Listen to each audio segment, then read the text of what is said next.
Welcome to Paddle Smash Academy.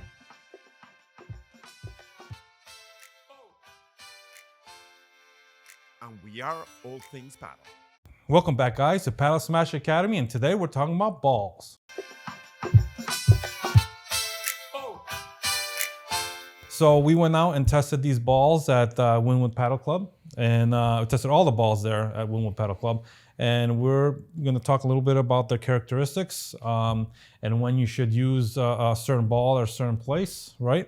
And also the difference between a paddle ball and a tennis ball. And let's go there. I mean, what's the difference between a paddle ball and tennis ball? I think a lot of people. Have you seen people use a tennis ball? Well, initially paddle, and if you go back in history, paddle we started to play with tennis balls. Yep. And in the late 90s, they came out with new rules, and basically they made the paddle ball just a tiny bit smaller. If you can compare the two, the paddle ball is going to be a tiny bit smaller. And it will be a less pressurized than an actual tennis ball. So supposedly, a tennis ball should bounce higher than a paddle ball. That's pretty much what it is. And it's pretty much just more pressure in that ball. And I think the main reason why they've done that is just because the ball is just going to be way too fast, And some of these professional players, they're hitting the ball so hard. If they use a ball that has high pressure, like a tennis ball, they're going to be able to put that ball out of the court every single time, every single smash. So let's talk about the first ball that we used. I think we're going to go back to our trusty Dunlop Pro Paddle. His resume.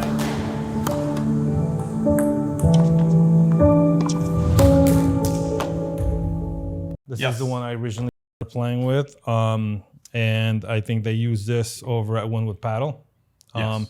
It's a great ball. I mean, what did you think about the ball? I use that ball pretty much every day. I mean, it's a great ball. The only thing that also we have to take in consideration, it's weather. Weather can change the way the balls are playable. Humidity also changes. Altitude also changes. So the Dunlop Pro Paddle ball, I think it's a fantastic ball. When it's a little bit humid, it gets a little bit heavier and a little bit hairy. So it loses that real power for you to really get the ball out of the court. It takes some muscles and strength. But overall, I think it's a fantastic, fantastic ball. So let's go back to what you said about the characteristics changing based on weather, and that's a key factor. The last part too is actually the actual court. Some courts for some reason are slower than others depending on the turf. If you have a thicker turf, thinner turf, or the brand turf. So each one of these companies makes their regular balls, and we use just the regular balls, and they use what they call an S or like a plus or something that's faster, that has a little bit more pressure for those situations that you may need the ball to bounce a little higher. So when you're gonna go buy a ball, just look at if you see two of them. You see one, let's just say this was Dunlop Pro Paddle, and you see one, let's say Dunlop Pro Paddle S or Plus or Speed. That's going to be one that's going to have more pressure and is going to bounce a little bit more. So if you know the court and you know it's a slow court, or you're in an area where it's very humid, then that's when you would choose that type of ball. But if you're regular humidity and in a court that's a normal court, you would use just a regular ball. Yes, I mean, and just to clarify that, I mean, all balls are great. I mean, there is the difference is minimal. You might feel it, you might not. Some balls are faster than the other ones. But going back what we were saying, weather is very important. And what I mean by that is the hotter it is, and I'll give you an example. The glass gets very, very hot, right? Let's say in the middle of the summer in Florida, or anywhere in the summer, the glass gets very hot. So what happens when the glass gets very hot? You get a higher bouncy on the glass. So it's a more livelier ball, regardless of what balls do you use. So same thing on the reverse. When it's very, very cold, I don't know if you had an experience to play very early in the morning, the glass it's very, very cold, that ball just drops there. You have to get really close to the glass to really get it out of the glass. So all those things will change the feel and the playability of the ball. I mean, all balls are fantastic, but weather is very important. The other one is altitude, and I'll give you an example. I had to play. I played in a club in Las Vegas. You got altitude and you got very dry weather. That ball was flying all over the place. I'll give you another example. They play a few World Padel Tours in Mexico City, which is a very high altitude tournament. They play with a specific ball that which we didn't try. It's called the Tretorn. It's a brand called Tretorn paddle ball. It's created for altitude. Those are very heavy, less pressurized ball because the ball it will just bounce all over the place. It will be literally unplayable when you play in such an altitude. So you got to take all things in consideration. If you're, let's say you're in the Northeast, you're in Connecticut, in the middle of the winter, that ball is gonna it will bounce very softly out of the back glass. It will be the ball will get really hard. So going back to my thing, all balls are great, but the weather, the conditions are things to consider when you're playing. So if you don't know if you're using the right ball, I think one of the best ways to figure that out is at the back wall. When the ball comes over and hits that back wall and bounces out really fast, then you know you got a fast ball.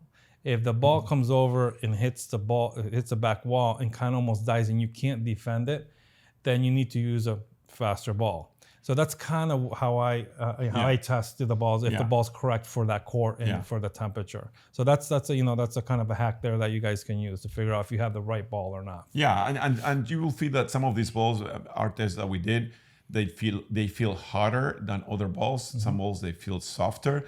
But that's more like a personal feel, and you have to test them all at the same time for you to feel the difference. I'll give you an example at the professional level.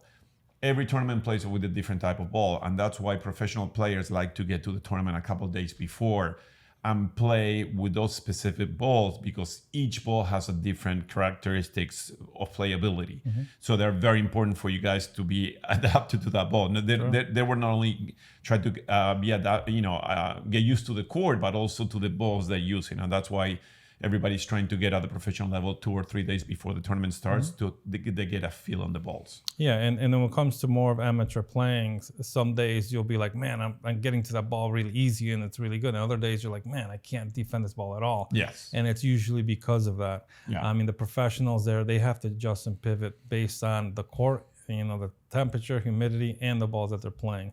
But they're at a professional level and they can make those adjustments very easily. And also it's very important, it changes a lot if you play indoors or outdoors. Right. So when you're playing indoors, it's less humidity, AC, It's a controlled environment. So controlled environment, it's going to be a much drier, so the ball is going to be more livelier. Here in South Florida, the humidity is very high. Some of the courts are a little bit wet. When that ball gets wet and humid, it becomes heavier, even though you're playing outside. So all those things you have to take also in consideration. But I think every ball is great, but you have to test them and try them out. And for me, most of these balls' characteristics were pretty much the same. There's a couple that stood out, and we're going to talk about those. Yeah. But let's move over on to the next one, the Slazenger. And this is not too much of a popular brand here in Miami. No. But I was surprisingly, impressed with the ball. It felt kind of like the head ball. It wasn't too fast to give you a little bit of time in the back.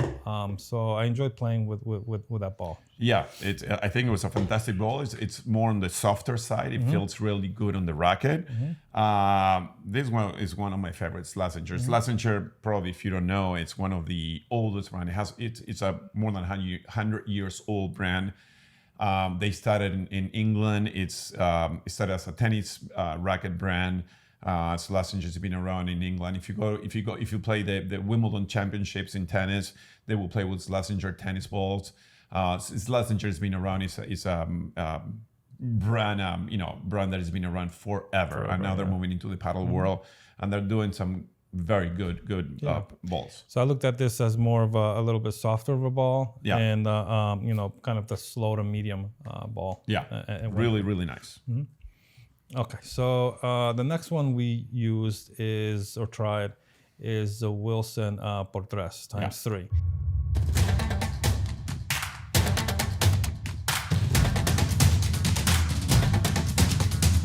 This is what they use over Ultra, and for me it was a little hard, So I looked at it as more of a medium to fast ball. You know. Yeah, I feel the same way. It's a faster ball. For someone who's more aggressive and likes to hit hard, it will be a very favorable ball to play with. Great ball too. I mean, I love it. You know, you gotta just get used to it, but it's a little bit faster. And the next one here is probably my favorite. To be honest, I like the head Padel Pro.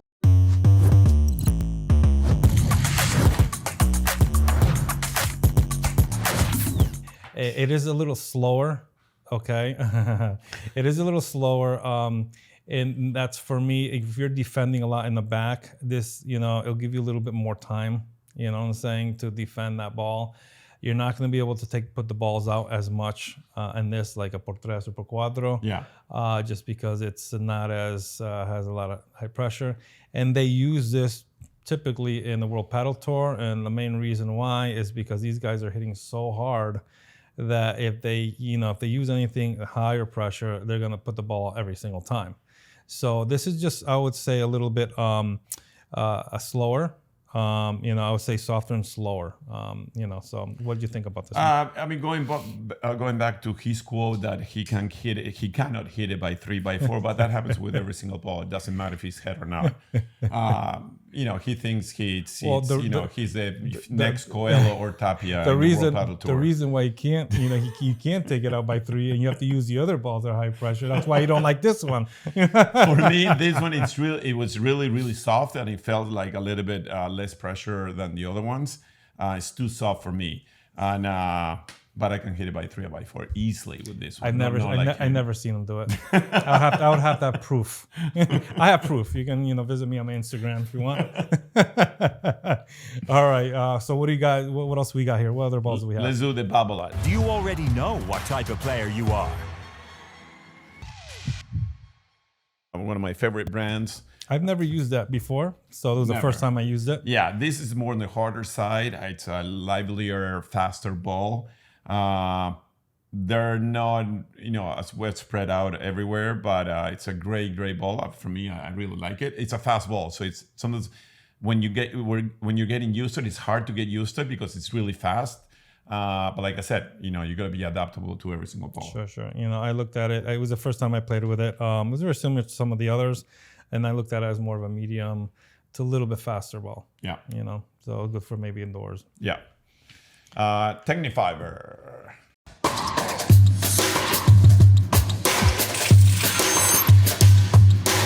And they use this. I've seen this a lot at Real Padel. Yeah. That's kind of what they use there. For me, this is the hardest out of all of them. It's a really hard, fast ball. I play with some friends. They love the Technifiber because they like to hit hard. It's for me, it's difficult to control, but overall, it's a fast, hard ball for me. Definitely. I think in Real Padel, the courts are a little bit slower than normal. So I think that's why they use these. This is kind of like a medium to fast ball. So if you have a court that's, or you're in a weather where things are just a little too slow, this is probably the ball to use. I don't know if you realize why my glasses, they look exactly the same color. So they go the same color. Glasses go with the occasion. Watch out when I get a paddle here. I might sock you one in the head by accident. The next one, the Cesc. Cesc is doing some, they had improved a lot.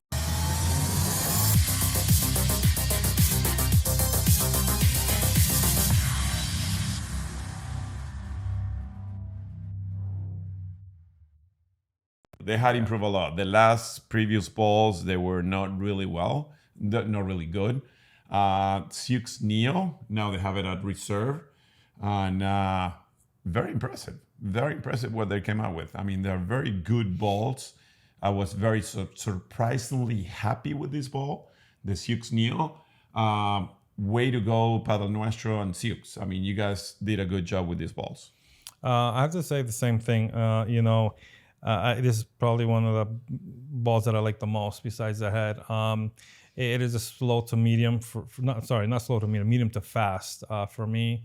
They also use this at open paddle and in the reserve. Yeah. So I'm liking the Cesc New. I tried the previous one. I didn't like it too much. Yeah, but this one is really good. The Cesc New. Yeah. I kind of like that one. Yeah. Very So- good. So One of my wh- top three. So what is your top three? Top three. I will be in between Schlesinger, will be number one. Number two will be Sioux Neo. Number three, Dunlop. Okay, I mean, fair enough. I'm kind of almost the same there. I like the Sioux, I like the Schlesinger, and I like the head. So those are the three I like. And honestly, if I don't know like how the court is, it's a different type of court, or I'm not too sure. Honestly, I always go back to the Dunlop. You know, it's kind of a neutral ball. It's not too soft. It's not too hard. It's easy to play with, and then I go from there. Then if I see if that ball's not moving, then I may have to go with something a little bit faster. If the ball's moving too much, then I would have to adjust as well. But Yeah. I tend to usually do that. Yeah. And remember, not all balls are created equal. Very important to get used to it. That's why every ball has something different. They're faster, they're slower. You got to play with the weather. You got to play with the conditions. Your indoor, your outdoors, your altitude, your at sea level. Everything counts, and everything will bring you a different experience with those balls. But all the balls, they were great. So let's talk about durability. So how long? I mean, honestly, I buy balls and that's it. I always use them once. Yeah. And I tend to see that more and more. And when I play tennis, I seen people hold the balls and play them until they're like almost flat. So in paddle, it seems to be a little different. Like they use it once and then that's it. They just leave them on the court. But I believe you can get 2 or 3 times play with these at balls. least I would say 3 matches. Yes, going back to what Cesc says, it's true here. People are accustomed to just one match and then get new balls in the next match. If you go to Europe, if you go to Latin America, they will use that ball. I mean, forever. They even sell them used. Yeah, they sell you used balls, and even though they sell you 2 used balls for you to play, because they said you don't need 3. Right, to save some money. To save some money, yeah. So durability, I mean, all of them, they're pretty good. Going back to the same thing, I mean, here in Florida, it's weather related. So when it's too humid, the balls will get really puffy and hairy, and they will get very slow. And if the court is a little bit wet, that ball it becomes very, very heavy, and it becomes unusable after a match. You know what I mean? It's.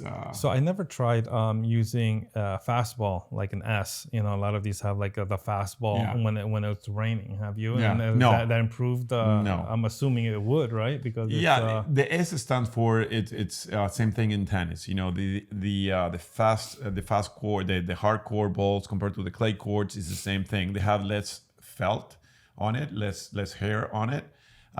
So it will become a little bit faster than a clay court ball or a regular paddle ball. So it comes down to that, but there's a big difference. So technically, if it's raining, it has a little less felt on it. It would hold a little bit less water. Yeah, exactly. Right? Exactly. Technically. But when you move into that, I mean, and I tell you, in the tennis world, it's the same thing. They're trying to give you different balls from different surfaces. Here you play always in the same surface. There is not much difference. I mean, paddle ball is a paddle ball, but and just you got to get used to it, And 90% of the people, they just go whatever they sell at the club, you get them. So. I think the more and more experience you get, the more you'll be able to notice a little bit. Yeah. And of course, you adjust and change. But if obviously, if you continue playing there, you'll know, hey, look, this is the ball that it's better on this court. But most clubs will already adjust to that, and so you shouldn't have much of an issue. Yeah, and the cost of the balls here in the United States, they go for about. In Wimbledon, they sell it for $8, in between $8 to $10, depending if you're on the East Coast, West Coast. In San Francisco, they're selling the kind of balls for $10. That's pretty much the average range. So to avoid kind of the higher retail price, I mean, a lot of these the clubs will obviously charge a little bit more. But if you go online, you're looking at from $5.99 probably to about $8.99 or $9.99 at the most. The cheapest ball, and let's talk about, is the Dunlop Pro Paddle ball, and you can even get these by a case, and it'll probably only cost you like $3.99. Yeah. If you buy them by a case. But if you buy individually, about $5.99. All the other ones are going to be, $6.99, $7.99, $8.99. If you buy them at a club, you might have to pay $9.99. My suggestion, if you play 2-3 times a week a paddle, just buy a case. Yeah. 24 cans, they will last you for a month or so. and you will be good to go. You know, every time you go to the club, you spend $10 instead of paying $4 or $5 for a can of balls. I mean, that makes a big difference. And I'm glad if you're playing a budget. And I'm glad you say that, because you never bring balls. Never. Why do you not bring balls? Because I'm too good at this. There's always somebody that never brings the balls. There's always that guy.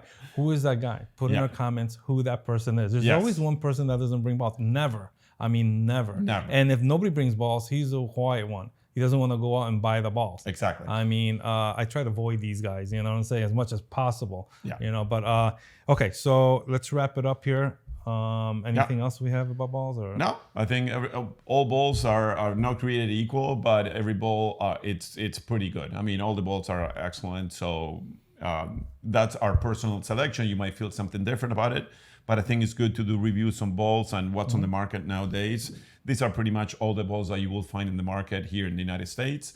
Thank you for listening. Let's go paddle. Let's take your paddle game to the next level. Guys, if you haven't already, make sure that you hit that subscribe button and turn on your notifications. And remember, it's free $99. It doesn't cost you anything to hit that subscribe button. Thanks for tuning in to Paddle Smash Academy. We hope you'll find our videos informative, helpful in improving your game and learning all things paddle. So until next time, keep improving your game. And remember, learn, play, and share.